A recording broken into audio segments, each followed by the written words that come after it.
మా వదిన మహాలక్ష్మి స్థానంలో మరెవరిని ఊహించుకోలేను. మహాలక్ష్మి లేనప్పుడు ఆ స్థానంలోకి ఎవరో ఒకరు రావాలి కదా బిందు. మీరు మా అన్నయ్యని పెళ్లి చేసుకోవడం వల్ల అమ్మకి కోడలు, అన్నయ్యకి భార్య అవుతారు, కానీ నాకు మాత్రం వదిన కాలేరు.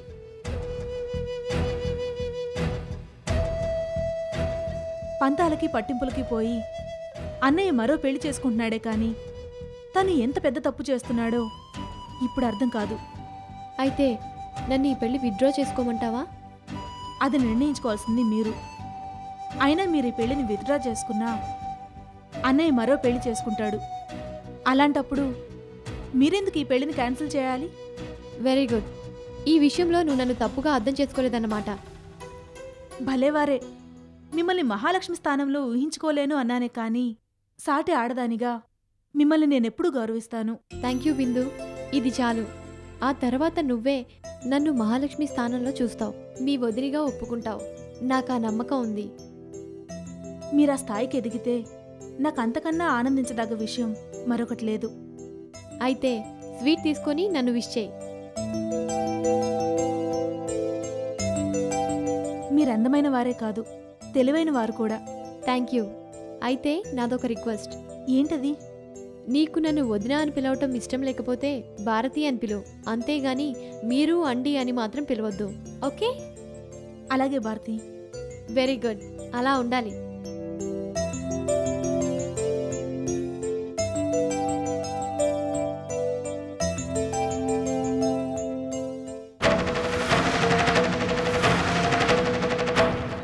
ఏమిటి మహాలక్ష్మి, ఆ అమ్మాయి నీకు తెలుసా? అదేంటి ఆనంద్, ఆమె గాయత్రి కదా? కాదు. మరి ఆమె పేరు గాయత్రి అని, ఆమె నీ కూతురు అమృత తల్లి అని మీ అమ్మగారు నాన్నగారు ఎందుకు చెప్పారు? అది వాళ్ళ స్వార్థం. నాకేం అర్థం కావటం లేదు. నాకు ఆమె గురించి నిజాలు తెలియాలి. మహాలక్ష్మి, నా భార్య పేరు గాయత్రి. ఆమె యాక్సిడెంట్లో చనిపోయింది.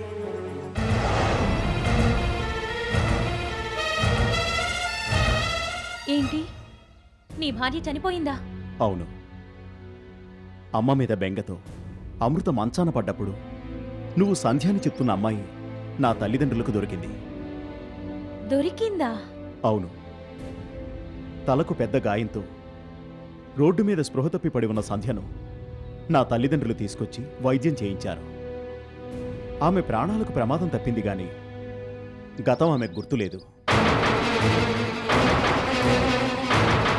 ఏంటి, సంధ్యకు గతం గుర్తులేదా? అవును. ఆమె నన్ను తన భర్తగాను అమృతను కూతురుగాను అనుకుంటోంది. అలాగే ప్రవర్తిస్తోంది కూడా. నో ఆనంద్, సంధ్య గతం మర్చిపోయినట్టు నటిస్తోంది. నటిస్తోందా? అలాంటి అవసరం ఆమెకేముంది? ఎందుకంటే ఆమె వివేక్ అనే వ్యక్తిని హత్య చేసింది గనుక. ఆమె హత్య చేసిందా? అవును. అసలు జరిగిందేమిటో వింటే మీకే అర్థమవుతుంది. తను సంధ్య అని.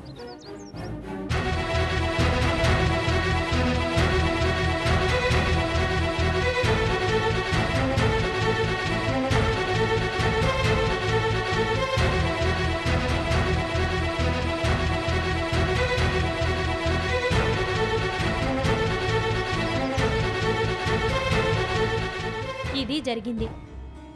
ఆమె తప్పకుండా సంధ్యే. గతం మర్చిపోయినట్టు నటిస్తుందంటే ఆమె వివేక్ని హత్య చేసే ఉండాలి. ఆమె హంతకురాలంటే నమ్మలేకపోతున్నాను. ఆమె హంతకురాలని మనం అప్పుడే డిసైడ్ అవ్వద్దు. కానీ నేను ఈ హత్య కేసు నుంచి బయటపడాలంటే సంధ్యను కోర్టులో నిలబెట్టాలి.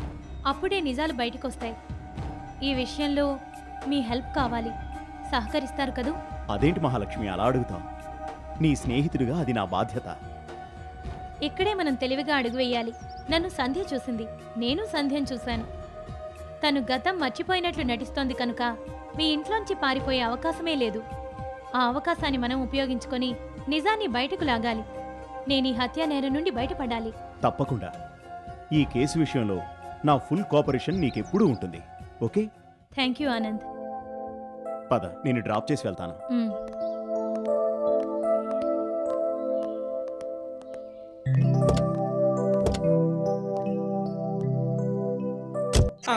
కార్లో కస్టమర్ ఎవరబ్బా? పెద్ద బేరం అయి ఉంటుంది. నమస్కారం శాస్త్రి గారు. నమస్కారం నమస్కారం. మీరెవరో కొత్త కస్టమర్లా ఉన్నారు. నేను మీకు కొత్త కస్టమర్ని గాను, మీరే నా కొత్త సిద్ధాంతి.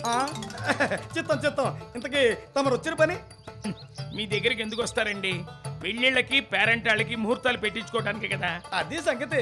ఇంతకీ నేను మీకు ముహూర్తం పెట్టాలా, మ్యాచ్ ఫిక్సింగ్ చేయాలా? ముందు మ్యాచ్ ఫిక్సింగ్, ఆ తర్వాత date fixing. Very good very good.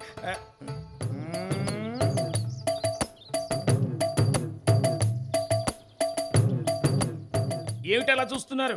Match fixing made for each other లా ఉండాలి కదండి, అందుకే మీ మెజర్మెంట్స్ చూస్తున్నానండి. మెజర్మెంట్సా? ఈ ఫోటో చూడండి, మీ మెజర్మెంట్స్ కి బాగా మ్యాచ్ అవుతుందండి. అమ్మాయి పేరు వరుధిని, మైథాలజీ టైప్ అండి. కాస్త ఏజ్ వారైనా అడ్జస్ట్ అయిపోతుంది. తమరికి నచ్చలేదు అనుకుంటాను. You don't worry. ఇకపోతే ఈ ఫోటో చూడండి, ఈ అమ్మాయి పేరు శామ్యూల్ సుబ్బలక్ష్మి. శామ్యూల్ సుబ్బలక్ష్మి? అవునండి. తండ్రి ఉత్తర అమెరికా, తల్లి ఉత్తరాంధ్ర. హాలీవుడ్ టైప్ అండి. మీరు కాస్త అడ్జస్ట్ అయిపోతే లైఫ్ అంతా జాలీయేనండి. ఇది తమరికి నచ్చలేదు అనుకుంటాను.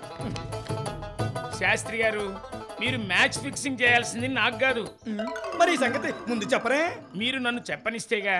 ఎంతసేపు మ్యాచ్ ఫిక్సింగ్ అని మీ ఆతృతే గాని ఎవరికి ఏంటని ముందు మీరు ఫిక్స్ కారా? ఆ అవకాశం కస్టమర్స్ నాకు ఎవరండి? కస్టమర్స్ అనగాయ బాబు, నాకు వినడానికి అదోలా ఉంది. అలాగే. ఇంతకీ మ్యాచ్ ఫిక్సింగ్ ఎవరికో చెప్పండి. మా కోడలికి. మీ కోడలక? మరి మీ అబ్బాయి? కొడుకే బతికుంటే నా కోడలికి మ్యాచ్ ఫిక్సింగ్ ఎలా చేయగలను? నా కొడుకు చనిపోయాడు. Oh I'm sorry. Video marriage కేసా? Very good. మీ కోడలి ఏజ్ గ్రూప్ ఎంతో చెప్తారా? Above 25, below 30. ఈ ఆల్బమ్ లో దాదాపు 30 ఫోటోల వరకు ఉన్నాయి. భార్యలు పోయిన వాళ్ళు, కొందరు డైవర్సీలు, మరి కొందరు బ్రహ్మచారులా? చచ్చా, ఆ మాట నేనెందుకంటానండి. పెళ్లి కాని వాళ్ళు, వాళ్ళ వివరాలు ఫోటోల వెనకాలే ఉన్నాయి. ఆ ఫోటోలు మీ కోడలు గారికి చూపించి ఆవిడ ఏ ఫోటో సెలెక్ట్ చేస్తే ఆ మ్యాచ్ ఫిక్స్ చేద్దాం. అలాగే శాస్త్రి గారు, వస్తాను. అయ్యా అయ్యా అయ్యా, నా దక్షిణ ఇవ్వకుండా వెళ్ళిపోతున్నారు. ఓ మర్చిపోయాను. ఇదిగో ఉంచండి. శుభం. ఆ ఫోటోల్లో మీ కోడలు గారు ఏదో ఒకటి సెలెక్ట్ చేసేస్తారులేండి. క్షేమంగా వెళ్ళి లాభంగా రండి. ఇలాంటి బేరాలు రోజుకు 4 వస్తే చాలు.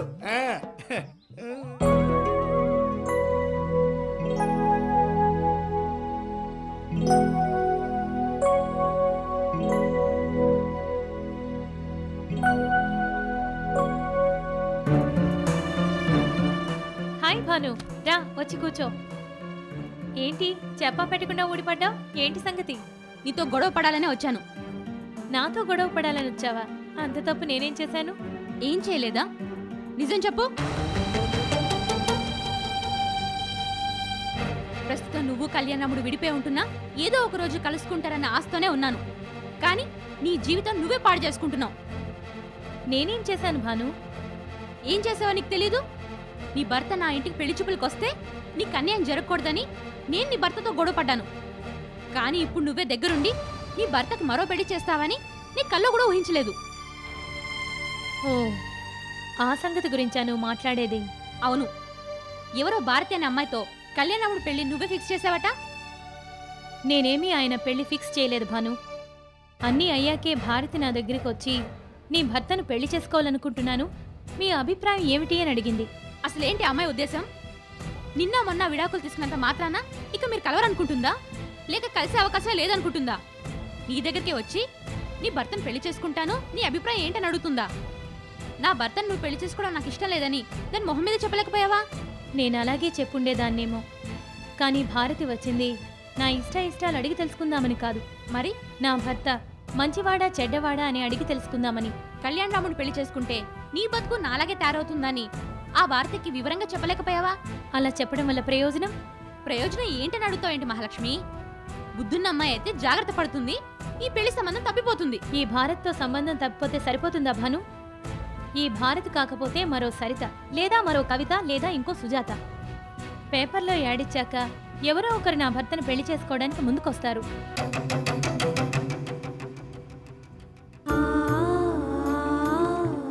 ఎన్ని సంబంధాలను మనం చెడగొట్టగలం చెప్పు? అసలు మరో పెళ్లి చేసుకోకూడదనే ఆలోచన ఆయనకుండాలి. అదే లేనప్పుడు మనం ఎంత ప్రయత్నించినా వృధాయే కదా. అందుకని నా భర్త మంచివాడు, ఆయన పెళ్లి చేసుకో, సుఖపడతావని చెప్పావా? ఈ పెళ్లి వల్ల ఆయన సుఖపడతారనే భ్రమలో ఉన్నారు. అందుకే ఈ పెళ్లి జరిగితే గానీ ఆయన భ్రమ తొలగదు. భారతి తన తెలివితేటలతో నీ భర్తతో పర్మనెంట్ గా ఫిక్స్ అయిపోతే మంచిదే. నాకు లేని సుఖం ఆనందం భారతికైనా దక్కిందని సంతోషిస్తాను.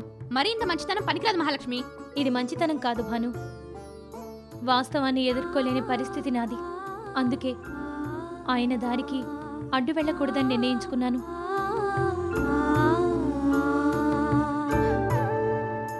నువ్వే అలాంటి నిర్ణయం తీసుకున్నాక మేమాత్రం చేయగలిగిందే ఉంది? ఇది నా నిర్ణయం కాదు భాను, విధి నిర్ణయం అంతే.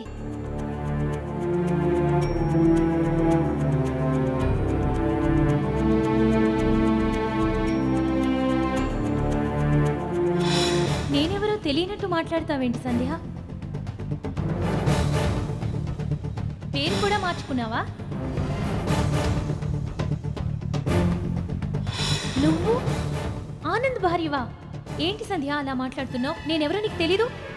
మనిద్దరం కాలేజీలో కలిసి చదువుకున్నాం, మనిద్దరం క్లాస్మేట్స్. నువ్వు మా ఇంటికి వచ్చావు, కొన్నాళ్ళు మాతో పాటు కలిసున్నావు. నేను పొరపాటు పడలేదు. నేనొచ్చింది ఆనంద్ని కలవాలని, కానీ లక్కీగా నిన్ను కలిశాను.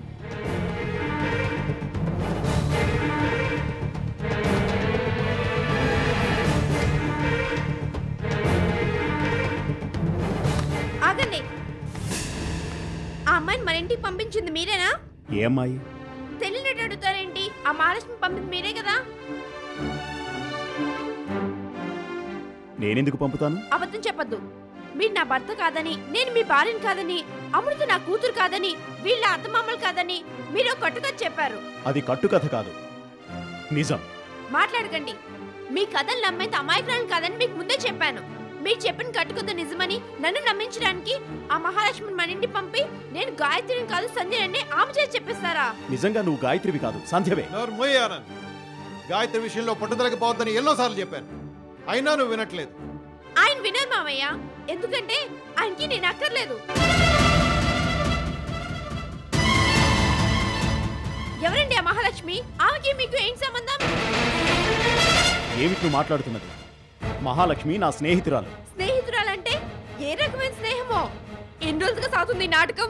షటప్, నోటికొచ్చినట్టు మాట్లాడదు. మీరు ఇష్టం వచ్చినట్టు ప్రవర్తించగలేంది నేనంటే వచ్చిందా?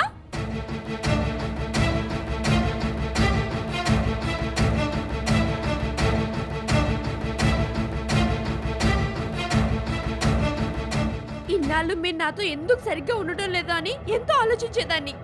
కానీ ఇప్పుడు అర్థమైంది, కారణం ఆ మహాలక్ష్మని.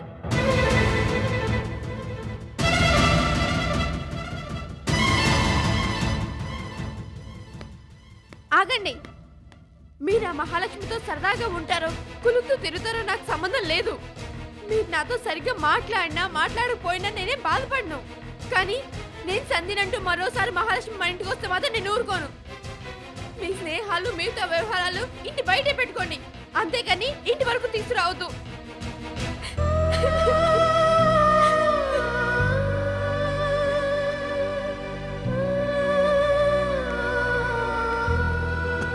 ఆనంద్, ఆ అమ్మాయి గాయత్రి కాదని నీకే కాదు మాకు తెలుసు. కానీ ఆమెను గాయత్రి స్థానంలో ఎందుకు ఉంచాం? అమృత ఆరోగ్యం కోసమే కదా. అలాంటిది విషయాలు నువ్వు మరిచిపోయి వాస్తవాలు నిజాలు అంటూ ఏవో ప్రయత్నాలు చేస్తూనే ఉన్నావు. ఇలాంటిది ఇంకోసారి ఇంట్లో జరగకూడదు. నాన్నగారు, మీరు మన సమస్యను తాత్కాలికంగా దాచిపెడుతున్నారే కానీ దానికి శాశ్వత పరిష్కారం చూడడం లేదు. ఇంతకాలం ఆమె ఎవరో మనకు తెలియదు, కానీ ఇప్పుడు మహాలక్ష్మి వల్ల ఆమె పేరు సంధ్య అని తెలుసుకోగలిగాం.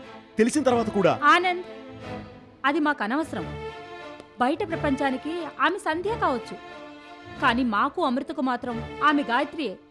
అది గుర్తుంచుకో. పదండి.